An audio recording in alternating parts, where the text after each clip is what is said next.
Il est midi, ce qui veut dire l'heure de causer, d'échanger les idées et de se divertir sur ce plateau de la causerie du midi. Encore une fois, bienvenue dans le talk show le plus croustillant du moment.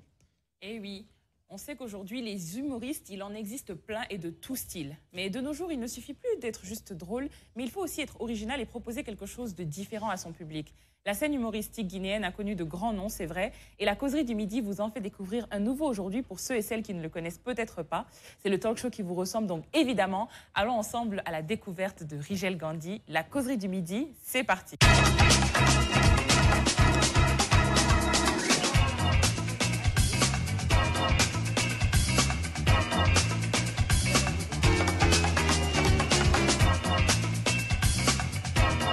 Bonjour Esther, Bonjour. Comment ça va? Ça va et toi? Toute belle comme toujours. Merci, toi aussi. Bonjour Rigel.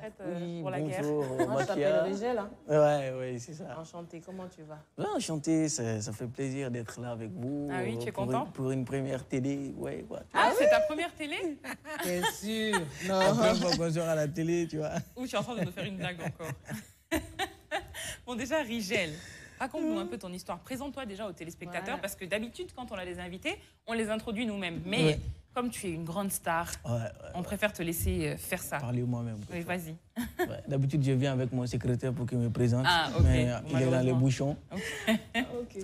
Donc voilà, Rigel Gandhi, à l'état civil, Maki Diallo, humoriste et aussi chroniqueur à Yoma Media, présentateur d'émission Yoma Comedy Show et puis aussi producteur exécutif de la structure Bazar qui produit des spectacles événementiels et tout. Okay. Mais voilà, qui a récemment produit un spectacle grandiose qui a rempli le stade. Donc voilà. Ah ok, il fait sa pub carrément. Donc tu disais, aujourd'hui on s'intéresse. Bon, c'est vrai que quand tu dis ça comme ça, tu as tellement de casquettes. Mais aujourd'hui, on va faire découvrir l'humoriste. L'humoriste, oui, mais aussi la personne de Rigel Gandhi, aux téléspectateurs et téléspectatrices que ça intéresserait, et peut-être à ceux même qui ne te connaissaient pas et qui vont te découvrir aujourd'hui et vouloir en savoir un peu plus sur toi. Déjà, comment ça a commencé, toute cette aventure humoristique? L'humour, depuis le lycée, je faisais déjà des petites blagues et le collège. Et quand il y avait aussi des petits trucs à l'école, non mais envoyez-le au petit là, qui est toujours là, chaud là, mettez-le devant, et il va parler et tout. Et après, petit à petit, j'ai aimé le truc. J'ai découvert des humoristes internationaux avec l'arrivée de YouTube. Avec l'arrivée de... Je partais sur YouTube, je tapais comme ça. En ce moment, il faut partir au cyber. Tu payes 500 francs. Bon, 500 francs CFA, c'était à Abidjan. Il fallait payer 500 francs CFA pour Abidjan pour 1 heure. Wow. Donc, je partais pendant ces 1 heure-là. J'ai regardé que des vidéos des humoristes et tout. J'ai découvert un peu ce truc. Et j'ai vu que derrière, il y en a certains qui faisaient bien rire, mais il y avait des gros messages dans les sketchs. Il y avait de la sensibilisation. Il y avait même des combats. Il y avait des spectacles très engagés sur certaines positions. Ce n'était pas juste pour faire rire. Voilà, c'était pas juste pour faire rire. Alors, j'ai beaucoup aimé et je me suis dit, bon, peut-être que je peux aussi lutter pour faire avancer les choses de cette manière, faire rire les gens, en même temps profiter, faire passer mes messages. Et voilà comment tout est parti de là. Je me suis dit, bon, ok, je vais chercher à m'insérer dans le circuit et voir ce que ça va donner. Ok. Intéressant. D'accord. Et tu dis que ça a commencé au lycée. Mais donc, un peu plus tôt, tu as fait ton cursus normal. Est-ce que tu aimais l'école? L'école, je partais, à vrai dire, pour les parents. C'est ça la vérité. Ils payaient, donc tu te dis c'est important pour eux. Tu sais bien, mais tu ne sais même pas pourquoi. Mais tu sens que c'est important pour eux. Donc tu te dis ce qui est important pour les parents, c'est forcément bon pour toi. Tu vois? Donc je me suis dit, bon, il va falloir que je continue ça. Et quand je veux finir, quand je dis si je deviens majeur, je fais ce que je veux. Et puis voilà quoi. Mais tu vois, moi je pensais, en imaginant ton histoire, je me disais que c'est une passion qui avait commencé bientôt. Mais vu que c'est au lycée, tu as eu quand même le temps d'explorer d'autres choses. Mais tu aimais faire rire les gens? Ouais, ça, j'adorais ça. J'adorais. Il y avait des petits biscuits qu'on vendait là, quand on était petits, 5-6 ans comme ça. Des petits biscuits qu'on vendait. Et en bas, il y avait une petite plaquette comme ça. Il y a une blague dedans. Je ne sais pas, peut-être si on a connu ici. Une petite histoire drôle dedans. Et donc, ça m'a ruiné, mes petits perdièmes à l'école et tout.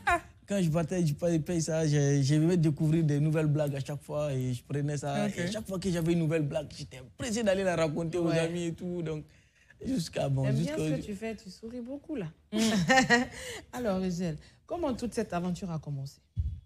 Je suis rentré en Guinée, j'ai décidé de rentrer en Guinée depuis 2017 pour explorer un peu l'univers de l'humour guinéen et tout, parce que je me suis dit, il y a beaucoup de fuites de talents en Guinée, les gens fuient, bon, moi je fais le chemin inverse, tu vois, au lieu de quitter le pays, je reviens, je vais voir ce que ça donne, et après je suis rentré, j'ai rencontré certaines personnes du milieu et tout, c'était pas évident, parce que et je partais parfois juste à un spectacle, juste m'asseoir, regarder, après pouvoir rencontrer le gars et bon, ok, j'ai envie de faire ce que tu fais. Et il fallait apprendre. C'est vrai que tu as le truc naturellement, tu as le truc peut-être, tout ça, même le talent, ça se travaille. Oui, exactement. Oui, donc il fallait rencontrer des gens qui ont envie peut-être d'aider quelqu'un à répéter, à bosser. Donc voilà comment j'ai rencontré des gens dans le milieu comme tel que Sopedro, tel que Zeba Traoré, Mamadou Tog. Vous voyez, j'ai tous rencontré. Un peu comme des mentors. Des mentors. Voilà, en fait. comme des mentors. Et finalement, je suis resté un peu avec Sopedro parce qu'il avait des lieux de répétition au Musée national. D'accord. Donc je quittais Koza pour aller au Musée national là-bas pour les répétitions. On bossait, c'est comme ça, petit à petit, jusqu'à ce qu'il a produit sa première émission télé guinéenne, humour, le Sopedro Comedies, avec l'autre média. Et c'est là que j'ai fait ma première vraie scène professionnelle, où j'ai commencé à tourner des sketchs que j'ai eu à travailler. Parce qu'avant, je racontais juste des blagues, mais là, il fallait travailler un sketch avec un contenu, avec un message, avec tout. En fait. Donc ça, j'ai beaucoup aimé. Et après, la passion a suivi. D'accord. Ok. Donc, si je comprends bien, Sopedro, c'est avec lui que tu as commencé. Ouais. Et à quel moment de ça, une carrière? À partir du moment où j'étais assis au salon, je me suis vu à la télé. Quand j'ai vu, tu vois, les gens, et puis ils aiment ce que tu fais. Quand tu descends de scène, les gens viennent te féliciter. Ah non, j'aime bien. Et ce qui est intéressant, c'est que les gens ont l'impression que tu as l'impression que parfois les gens ne comprennent pas ce que tu veux dire. Parce que parfois certaines blagues sont trop subtiles. Mais les gens viennent te voir, ah, j'ai bien aimé ce que tu as dit parce que derrière, j'ai compris ce que tu as voulu dire. Ah, t'encourages, tu te dis, bon, ça, je peux faire un métier parce que finalement, je peux faire passer des messages comme ça sans vexer quelqu'un. Et voilà, parce que moi, il y a une chose aussi que je n'ai jamais aimé, peut-être dans la vie, c'est peut-être le monde du capitalisme. Là, il faut être, et pour réussir, il faut être égoïste, il faut faire du mal aux gens, il faut faire truc. Mais ce que j'aime beaucoup dans l'humour, peut-être que tu peux gagner ta vie, mais tout en procurant de la joie, de la bonne humeur aux gens. Tu distribues le bonheur. Donc je me dis que c'est la meilleure façon d'exister. C'est ce côté-là que tu aimes bien. Le fait de transmettre, comme tu disais, de la bonne humeur, de la positivité. Oui. Ah, ça, c'est intéressant. Donc, c'est un peu ton message. Exactement, sa particularité un petit peu. Exactement. Intéressant. Mais du coup, c'est quelque chose que tu as longtemps fait comme un passe-temps, je suppose, avant d'en faire une carrière. Mais les parents, comme tu disais, qui aiment qu'on aille loin dans les études, quand je te vois déjà hocher la tête, comment est-ce que tu annonces ça à tes parents qu'aujourd'hui, l'humour, c'est ton métier? Ah, ça, tu n'annonces pas, tu n'oses pas. Tu vois, déjà, tu fais et il voit, c'est tout. Ouais, déjà, mon père, son âme, il n'a pas de gros problème avec ce que tu fais. Il s'est dit que c'était quelqu'un qui était un peu libre dans la tête. Quoi, ouais. Et c'était l'intello de la famille. Mais la maman, c'est Poutine, quoi, tu vois. C'est la dictature. Il a appelé ça. Oh, maman, je ne dis pas ça pour te vexer. Elle a entendu. Hein? Oui, elle sait. Mais elle, c'est fait ce que j'ai dit, point, tu vois. Et donc, du coup, j'ai senti un peu risqué de lui dire ça au début, alors que tu n'as rien fait d'abord, d'aller lui dire non. Elle a découvert ça comme beaucoup à la télé, tu vois. Ah, mais allô, qui je vois à la télé qui fait des conneries là? J'ai dit, il commençait à bégayer. Mais c'était bien quand même, hein? Tant mieux. Tant mieux alors. Tu vois, et depuis, voilà, elle m'a fait prendre des engagements parce que c'est que le milieu culturel. C'est ça, c'est pas facile. Il est inondé des mauvaises pratiques, les stupéfiants, le monde de l'alcool, les vices, quoi. Les vices, quoi. Le monde des vices. Elle m'a fait promettre, voilà, tu peux continuer ce que tu fais tant que je ne vois pas des traces visibles d'une vie de débauche sur toi. Moi, je ne veux pas que tu te rentres dans un truc. Si tu es heureux dedans, voilà. Et voilà comment elle l'a accepté. Et finalement, aujourd'hui, parfois, quand on s'appelle, elle me dit, ah, je viens de vivre une histoire là, si je te raconte ça, tu vas dire ça à la télé. C'est pas forcément Poutine. Ah, ça, c'est bien, ça, c'est beau, ça. C'est bien. Mais du coup, dans ta carrière, parce qu'on sait que dans toute carrière, même quand on fait un boulot pour lequel on a travaillé des années durant, il y a toujours des difficultés, que ce soit dans la réalisation de son objectif ou même dans les petites tâches quotidiennes. Quelles sont, quand tu penses aux difficultés dans ton domaine, qu'est-ce que tu as vécu de changeant, en tout cas qui te marque aujourd'hui? Oui, qui te marque. La plus grande difficulté, c'est qu'en Guinée, il n'y a pas beaucoup de débouchés pour l'humour pour le moment. Il fallait créer ses propres débouchés, il fallait créer ses propres opportunités. Parce qu'on n'a pas un festival d'humour, on n'a pas des grandes émissions d'humour qui payent, on n'a pas des grands spectacles. Peut-être qu'il y a récemment, ces dernières années-là, avec le match du rire, qui est venu un spectacle par an. Qui a un peu relancé l'humour. Par an. Sinon, avant le match du rire, il n'y avait aucun spectacle grandiose d'humour. Il y avait des spectacles solo qui se faisaient avec Sopedro et Tog, Zebal, chacun qui faisait son spectacle. Mais c'était des spectacles individuels. Il n'y avait pas une plateforme. En fait, en gros, il n'y avait pas de débouché. Donc, il fallait être fou pour croire que voilà, tu peux le faire. Et parce que quand tu parles avec des gens, ils te disent, bon, ça ne peut pas faire vivre quelqu'un, tu peux le faire. Il y a surtout ça. Donc, il y a ça. Et puis, il y a la pression de la société, la pression de la famille. Tu ne peux pas continuer à vivre sur le dos de la famille. Tu ne peux pas, il faut se créer ses propres débouchés. Et donc, il y a ce côté-là. Et dans l'industrie du show business, si un domaine n'est pas visible, forcément, il n'y a pas de l'argent dedans. C'est du show business. Les sponsors, les annonceurs, ils vont sur des choses qui sont vues. Voilà, donc c'était difficile. Voilà, d'où les parties même ont dit de créer la structure Bazar, de produire mes propres spectacles. Avec mes gars, on fait des choses. C'est vrai qu'on fait des petites choses, mais on le fait avec beaucoup de grandeur. Et petit à petit, on arrive à s'en sortir avec. Et donc, la plus grande difficulté dans ce milieu, c'est les débouchés, les opportunités, des trucs, c'est un peu fermé. Mais bon, avec aujourd'hui la mondialisation, l'arrivée aussi de la nouvelle technologie et tout, donc je pense qu'aujourd'hui, le monde est connecté, tu peux exporter ce que tu fais ailleurs. Et tout. Aujourd'hui aussi, avec les médias qui arrivent, il y a des opportunités si tu peux faire quelque chose avec les médias, il y a des opportunités de visibilité pour qu'on voit ce que tu fais. D'accord, c'est bien. Aussi, en parlant de famille, on aimerait savoir qui est Rigel Gandhi. Pas l'humoriste, hein, mais la personne même de Rigel Gandhi. Est-ce que c'est facile? C'est peut-être plus facile de se décrire en tant qu'humoriste. Qu'humoriste qu'en tant que personne. C'est difficile parce que moi, je n'arrive pas trop à dissocier les deux. Ah, d'accord. D'accord, bon, je vais t'aider. Rigel Gandhi, es-tu marié? As-tu des enfants? Comment tu te comportes à la maison? Tu veux me faire découvrir tous ces secrets? Toutes celles qui remplissent mes spectacles avant plus les Bon, si tu veux, on garde ce côté-là secret. Mais qui est Rigel Gandhi? Déjà, de ton vrai nom, plutôt. Mon vrai nom, c'est Maki Diallo. Rigel Gandhi, c'est un sobriquet.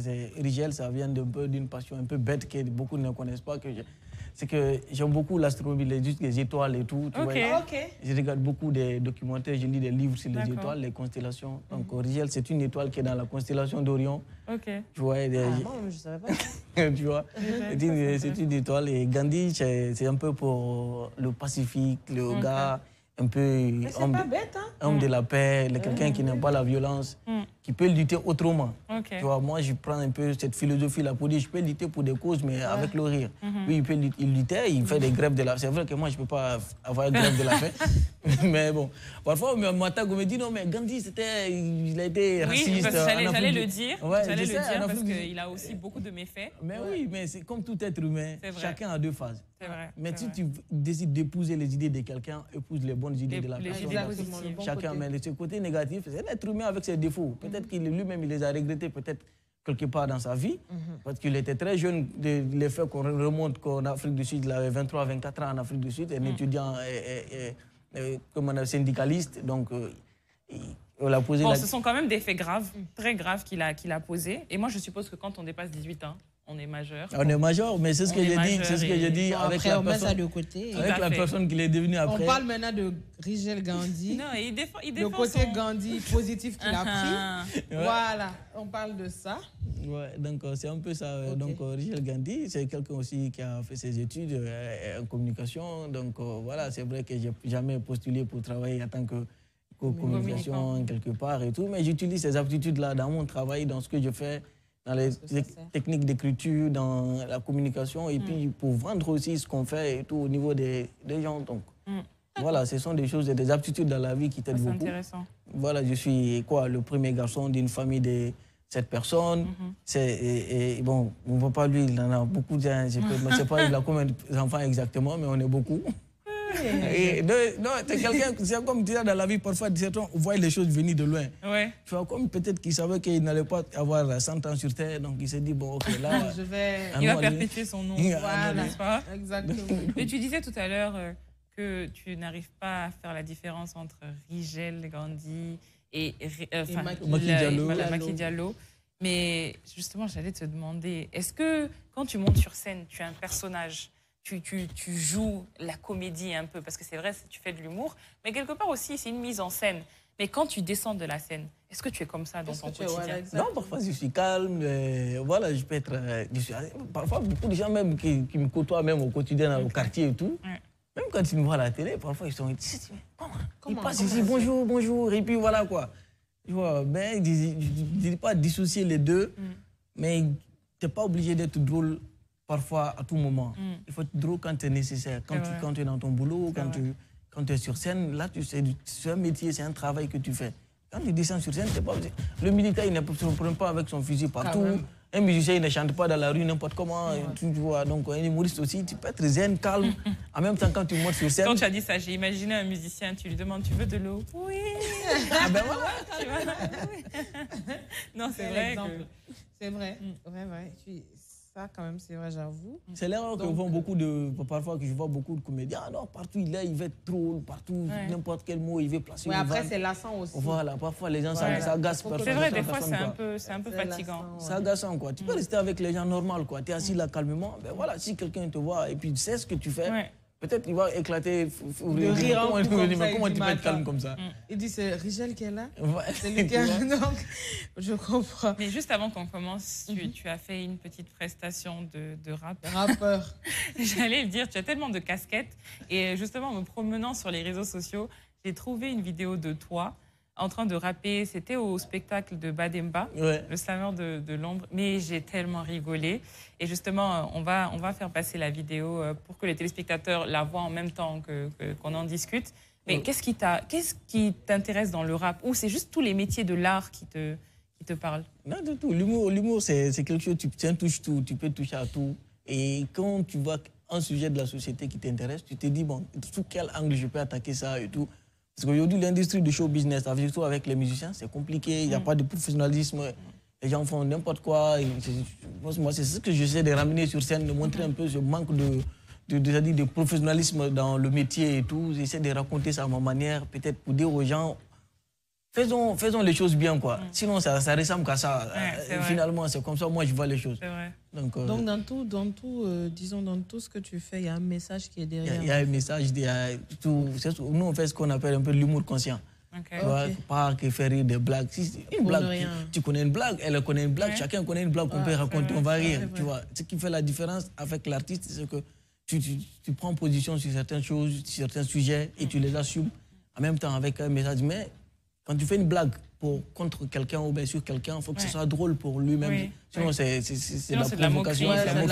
C'est blessant et tout. Il faut beaucoup de subtilité. La ligne est très fine. Donc, et pour ça, il faut être très intelligent, pour pouvoir manier les mots comme ça, dans toute la subtilité, sans que la personne ne le prenne mal. Exactement, donc c'est ça. Alors, Rigel, tu as déjà fait un premier spectacle grand public, là? Oui. Alors, dis-moi, d'où t'es venue l'inspiration de tout ce que tu as fait sur scène? Comment tu... Bon, déjà, le nom du spectacle, c'est Attention. Voilà, Attention. Le grand spectacle qui a été plébiscité partout dans tous les médias. Il y a eu un vrai accompagnement pour ton spectacle. Et voilà, comment ça s'est passé? Ce spectacle, c'était plus fou que dans mes rêves les plus fous. C'est passé quand déjà? Le 3 juin dernier. C'était plus fou que dans mes rêves les plus fous parce que j'ai rêvé un spectacle comme ça, même depuis petit et tout. C'était le moment où tu sors sur scène, les gens crient. Tu vois, ce sont des choses que tu rêves plusieurs fois dans la vie. Mais dans la réalité, la vraie vie, c'est encore plus émouvant. Et les émotions, 2 jours après, tu as des frissons encore. Parce que tu te dis, bon, ok, j'ai conçu des choses à la maison, j'ai chiffonné des trucs. Tu ne savais pas ce que ça allait donner sur scène. Parce que la scène, elle est imprévisible, impitoyable. C'est clair. tu peux faire du n'importe quoi à la maison. Tu viens sur scène, tu te dis c'est bon, mais tu fais les gens, tu regardes comme ça. Oui, avec tous ces yeux. Après, ils sont pressés, mais ils quittent quand devant nous. Tu vois, mais tu viens sur scène pendant 1 heure. Je te dis, les 1 heure sont passées. J'ai eu l'impression que j'ai fait que 10 minutes. J'avais du mal à conclure parce que je me suis dit, j'ai oublié quelque chose. Parce que ça s'est passé tellement vite dans ma tête. J'étais dans l'émotion. Donc, les gens ont aimé. En tout cas, j'ai vu un aperçu. C'était bien. Les gens nous ont fait des excellents retours sur le truc et on ne peut qu'être content, être fier de toute l'équipe qui a travaillé avec cette petite structure qu'on a mise en place et tout. C'est ce que j'ai dit, par exemple, si on fait les choses avec professionnalisme, même si c'est des petites choses, ça peut devenir grand. Ça peut aller loin. Justement, la petite structure, c'est quoi? C'est Bazar, hein? Bazar, oui. Comment vous en êtes venu à créer cette structure, justement? C'était justement ce manque d'opportunités, de scènes. On s'est dit, bon, on ne peut pas s'asseoir là, attendre que quelqu'un t'appelle, viens jouer là. Puis en plus, les gens ne te connaissent même pas. Il faut faire découvrir ce que tu fais aux gens. Donc on organise. D'abord, il faut utiliser son cercle vital. En économie, on dit, bon, tu utilises des gens qui te connaissent déjà pour remplir quelque part un petit coin, pour faire un spectacle. Tu utilises ces vidéos-là pour pouvoir exporter ça aussi ailleurs. Donc petit à petit, avec les amis, Doura Guevara, Kevin Chico, sont aussi des humoristes. On a mis en place cette structure et on s'est bien organisé avec aussi des amis aussi comme Suleiman qui gère les finances et Lifa qui a la communication. Donc on gère et après, on va avec les petits contacts qu'on a. Bon, on a envie de faire un spectacle là. Bon, c'est vrai qu'au CCFG, les gens nous ont dit non, vous êtes pressés, c'est là-bas, c'est grand, et il faut beaucoup de moyens pour faire ça. On s'est dit, bon, ok, c'est pas grave, on va aller. Si on va essayer, quoi. Si on se casse la gueule, on apprend. On est mauvais. On apprend. C'est soit tu gagnes, soit tu apprends. Dans la vie, tu ne perds pas. C'est ça. Dans chaque situation, il faut savoir tirer le meilleur, quoi. D'accord. Alors, comment se sont passés les préparatifs de ton grand spectacle? Attention.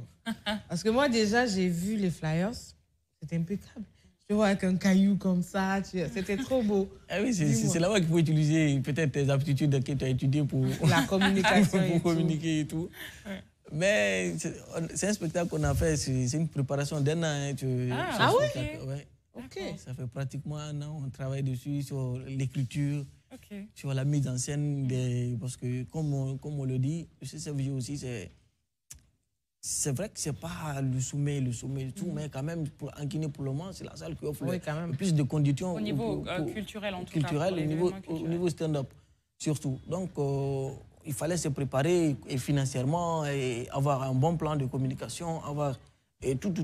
Donc, des sponsors et tout. Voilà, et des partenaires et tout, donc ils vont vous accompagner, mais pour qu'ils puissent t'accompagner, il faut déjà faire des petites preuves un peu partout. Donc, sur les 1 an, on a travaillé sur ces aspects-là. Donc c'est vraiment... vous avez vraiment préparé. C'est un processus. C'est pour cela que j'étais presque en larmes quand, à la fin, dans les coulisses, j'ai dit aux gars, bon, voilà, finalement, on n'a pas bossé pour rien, on ne s'est pas privé de certaines choses parce qu'on prenait par certain argent qui devait servir à quelque chose, qu'on mettait dans le spectacle. Du coup, jusqu'à la fin, c'était chaud. Le côté budget, c'était très serré. Donc, j'ai dit aux gars, ben voilà... Ça a donné quoi, c'est quelque chose, et ça a ouvert une porte parce qu'aujourd'hui on peut faire encore plus grand. Oui, exactement. Donc voilà, les préparatifs, c'est pourquoi je dis l'humour, c'est pas seulement le talent, c'est aussi beaucoup de travail. C'est vrai. Beaucoup de travail, dans toute chose, beaucoup d'organisation dans tout ce que tu fais. Et y croire aussi quoi. Ouais, surtout. Y croire. Surtout y croire. Parce que ce ne sont pas des... J'ai même pas envie de dire... ce sont des métiers pas naissants, mais un peu atypiques en Guinée en tout cas, parce que tu vas pas souvent entendre un parent dire « Ah oui, mon enfant, il veut être humoriste ». Oui, jamais. Même tu vas poser la question à 20 enfants, il n'y a pas quelqu'un peut-être qui va te dire « J'ai envie de devenir humoriste ». C'est vrai. Donc, ça veut dire que le métier n'est pas connu ici, mais carrément. Donc c'est petit à petit qu'on est en train de faire découvrir les choses, avec déjà les séries arrières qui étaient là avec les Sopedro et les Ebal, ils ont mis un peu la base. Nous, on est venus encore monter sur leur épaule pour encore voir un peu plus loin. Et vous aussi, vous allez laisser d'autres monter sur vos épaules. C'est comme ça, vous coachez. Pour voir encore plus loin. La vie, c'est des escaliers. C'est vrai. Il faut accepter d'être l'escalier suivant de l'autre. Oui, ça c'est vrai. Et est-ce que tu as ressenti le stress de devoir remplir le CCFG, je suppose, hein? Ah ouais, surtout tu fais un spectacle, tu fais à 50 000, le CCFG. il faut quitter peut-être la banlieue, aller jusqu'à là-bas, c'est la nuit. Donc, il y avait tous ces aspects-là qui m'inquiétaient un peu. Mais avec beaucoup de travail sur cette année, l'année écoulée et tout, et on a réussi à créer une fanbase, on a réussi à créer des gens on a réussi à faire, en fait, découvrir ce qu'on fait. Oui, parce que quelqu'un ne peut pas venir jusqu'au CCFG là-bas, après 50 s'asseoir, il ne te connaît pas, il ne sait pas ce que tu fais. Dans le hasard comme ça, il va venir dire, bon, ok, je vais lui donner la chance, Non, déjà, il faut que les gens sachent ce que tu fais. Donc, et c'est difficile de faire rire les gens. Surtout en Guinée. Les gens ont mille et une problèmes. Un problème. Bon, chacun a son dictionnaire dans le pays là. C'est difficile. Mais justement, comme tu disais, il faut vraiment avoir déjà fidélisé le public pour qu'il se déplace pour aller te voir. Parce que c'est vrai, la majorité des gens quittent de la banlieue pour aller juste là-bas la nuit, tout ça. Voilà, ils se disent, je vais aller juste regarder un humoriste. C'est qui? C'est du travail. C'est que vraiment, tu as réussi à avoir, comme tu dis, une fanbase, un public. Et en parlant de public et de fanbase, j'ai quelques questions ici de tes fans pour toi. Je leur ai demandé avant de me dire ce qu'ils aimeraient te demander. Les questions qui sont revenues, tu ne seras pas étonné. Parce que tu en as un peu parlé d'ailleurs tout à l'heure. La première question, c'est d'où vient le nom Rigel? Tu l'as expliqué tout à l'heure. Donc, sa fan qui s'appelle, laisse-moi dire son nom, il faut qu'elle entende son nom, Ashley So. Ashley So demande d'où vient le nom Rigel. Ah, tu reconnais le nom de tes fans Bon, non, pas forcément. Pas mais bon. Donc, un petit message à Ashley, peut-être. Bon, Ashley, bon, le nom, là, ça vient des étoiles. Voilà. Rigel est une étoile. Hein. Voilà, c'est ça.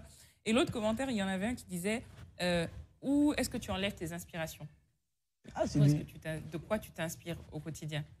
Justement, c'est du quotidien. Okay. Je m'inspire de tout ce qui se passe dans la vie de tous les jours. De la vie de tous les jours. Et pas seulement dans ta vie, dans la vie d'autres personnes. Pas seulement dans mon vécu, forcément, mais dans le vécu de tout le monde, dans ce qu'on vit au quotidien, les embouteillages, un peu de courant, tout ce qui a les problème. Gens que tu côtoies. Voilà, et tout ça. Donc, c'est le vécu, c'est notre quotidien, c'est ça mon inspiration. Ok. Et une dernière question. Fatima Banks demande, quel est ton secret pour être toujours souriant? si tu étais blanc tout de suite, tu allais rougir. Oui, très. Ah ouais, j'allais rougir parce que... C'est quoi ton secret? Non, mais il n'y a pas de secret. Il ne faut pas prendre la vie trop au sérieux. Tu vois, et la vie, c'est comme, je ne sais pas quel penseur l'a dit, mais c'est tellement vrai. Ce n'est pas que des problèmes à vivre. C'est vrai. Mais c'est des belles expériences aussi à vivre. Donc, il faut sourire. Le rire, comme l'autre l'a dit, c'est comme les yeux sur glace. Oui. Ça n'arrête pas la pluie, mais ça te permet d'avancer en toute sérénité. C'est vrai. C'est un remède. Le rire, c'est un remède. Donc, il faut sourire. Tu sors le matin, souris. Même si tu as 1000 problèmes, c'est ton problème à toi seul. C'est vrai. Il faut sourire. Ouais, c'est un très beau message. Yeah. En tout cas, moi, je voulais savoir, tu parlais du Marrakech du rire, qui est d'ailleurs, en ce moment, hier, il y a eu le premier... le Marrakech du rire, tu sais, quand on parlait du Marrakech du rire, parce que quand on parle en Afrique, au niveau humoristique, il y a des grandes choses. Voilà, c'est le haut standing en ce moment. C'est ça. En ce moment, même, ils sont à la 6e édition, ou je sais. 10e. 10e, moi, je suis même en retard. Et hier, il y a eu la première soirée. Aujourd'hui, il y a la deuxième. Et c'est toujours rempli. Mais c'est un truc de fou. Les gens viennent vraiment pour rigoler. C'est leur moment de soirée. Toi, la question, c'est est-ce que toi, tu t'imagines un jour Rigel Gandhi être sur la scène du Marrakech du rire? Ben oui, forcément, c'est un objectif. C'est un objectif parce que si tu veux te confirmer en Afrique et tout, il faut passer par le Marrakech du rire, tu vois. Ouais. C'est pour cela que je dis, en Guinée, il n'y a pas de débouché. Vous voyez, ce genre de temps d'opportunité. Imaginez ce genre de festival, c'est en Guinée qu'on l'a. C'est un festival à dimension mondiale. Donc, c'est planétaire. Imaginez la visibilité, imaginez le débouché qu'il y aura dans le métier d'humoriste. Imaginez tous les humoristes que ça allait inspirer, tous les jeunes qui ont envie de se lancer, l'espoir que ça allait susciter chez beaucoup. Donc, moi, je me dis, c'est vrai que c'est un objectif de ce genre de trucs, mais moi, mon objectif final, c'est de créer ce genre d'événement en Guinée, à dimension mondiale. Oui, moi, je me pose cette question. Oui, je me pose même cette question parce que Rigel, tu as grandi en Côte d'Ivoire. Ton pays d'adoption, c'est la Côte d'Ivoire. Et là-bas, l'humour est tellement avancé. Mais tu as laissé ce pays pour venir en Guinée, essayer de apporter un plus à l'humour guinéen. Je me demande vraiment... comment est-ce que tu t'es levé comme ça pour venir dire non, moi aussi, je vais m'intégrer dans le milieu humoristique guinéen. Parce que c'est compliqué. En Côte d'Ivoire, par contre, si tu étais là-bas, je te promets, aujourd'hui, on allait te voir au Marrakech du Rire. Ben oui, forcément, parce qu'il y a beaucoup plus d'opportunités. Pour l'humour, il y a beaucoup plus de débouchés. Et c'est ça le plus gros problème. Et c'est ça, encore, ma plus grande motivation. Parce que, tu t'es dit, ici... En fait, tu ne peux pas rester en Côte d'Ivoire, par exemple. Même les humoristes qui sont connus ici, mais ils ne sont pas connus là-bas. Tu vois, impossible. Tu vois, tu vas te dire un Ivoirien, si tu vois peut-être des humoristes guinéens, peut-être à la limite, ils vont te dire Moussa Koufoué. Oui, Moussa Koufoué, oui. Ou comment il s'appelle celui-là? Manet. Bon, à la limite, Manet qui est un tout petit peu aussi. À la limite, bon. La génération là, en fait. Bon, voilà. Même ça, c'est limite. Tu vois, même Manet a dû quitter le pays pour profiter de certaines opportunités qui existent ailleurs. Donc, l'objectif, c'est de créer ces mêmes opportunités-là ici. Peut-être c'est de ramener un humoriste qui est peut-être au Tchad ou bien au confin de l'Afrique, qui se dit, il y a un événement qui se passe en Guinée. Si je ne passe pas là-bas, je n'ai pas réussi ma vie. C'est vrai. Oui. Parce que c'est exactement ça le but, enfin, derrière cette idée de Jamel Debbouze, c'est de faire la promotion de son pays, de sa ville d'origine, et d'amener l'humour chez lui. Et tu sais, ça fait la promotion non seulement de la culture, mais du tourisme aussi. Parce qu'il y a des gens qui prennent des billets pour aller regarder le Marrakech. Bien sûr. L'industrie de l'hôtellerie, la restauration, l'artisanat. Moi, j'ai dit un jour, j'irai là-bas. Oui, mais justement, parce qu'il y a toute cette arsenal de communication qui est derrière, qui te pousse même à vouloir aller. Parce que on t'a dit que si je suis jamais allé, c'est que je pars. C'est vrai. Oui, exactement. Voilà, j'ai raté grand chose. En tant qu'humoriste, c'est genre le Saint Graal un peu. Oui. Mais justement, pourquoi on ne peut pas... Aujourd'hui, à Abidjan, ils ont réussi à en faire une plaque tournante de l'humour. Ils ont réussi à créer 2-3 concepts qui cartonnent. Et pourquoi on ne peut pas le faire ici? Le Cameroun, ils sont en train de venir parce qu'avec Valérie Ndongo, son émission qui passe sur Canal, il y a l'autre qui a son Marcus, qui a son festival. Donc, il faut créer ces mêmes conditions-là ici. Et moi, je pense que c'est bien de vouloir garder des objectifs, d'aller peut-être dans ces grands événements. Mais le plus grand objectif, c'est de faire ici des grands événements aussi d'humour qui va pousser un jeune au confin de l'Afrique là-bas. C'est-à-dire qu'il faut que je parte en Guinée pour aller. Si je ne suis pas arrivé là-bas, ma carrière d'humoriste n'est pas arrivée. C'est ça mon objectif. Ah, ça c'est un bel objectif. Oui, quand même. Quand même, moi, je salue ça parce que tu as quitté là-bas pour venir ici. C'est vraiment quelque chose de bien. Alors, Angèle, dis-moi, quel est le message que tu peux faire passer à tes frères humoristes guinéens, surtout? Bon, on travaille, c'est vrai, l'humour c'est faire des blagues, mais c'est pas une blague, tu vois. Donc, c'est une belle phrase, ça. Donc il faut travailler, c'est vrai qu'aujourd'hui, comme vous l'avez dit en introduction, c'était tellement vrai, l'humour aujourd'hui est en train de changer de forme. Tu ne peux pas faire rire les gens juste simplement pour les faire rire, tu vois. Aujourd'hui, sur Facebook, il y a tellement d'humoristes, il y a tellement de blagues. Si c'est juste pour rire, les gens vont regarder sur YouTube, il va se marrer à mourir toute la journée. L'objectif, c'est qu'il faut travailler. Si on va atteindre ces objectifs que je cite, créer des grands événements et tout, il faut qu'on ait des grosses têtes d'affiche ici. Des grands humoristes qui peuvent aller remplir peut-être une autre salle. Aujourd'hui, un Ivoirien peut venir remplir le palais ici. Mais un humoriste guinéen ne peut pas aller remplir le palais en Côte d'Ivoire.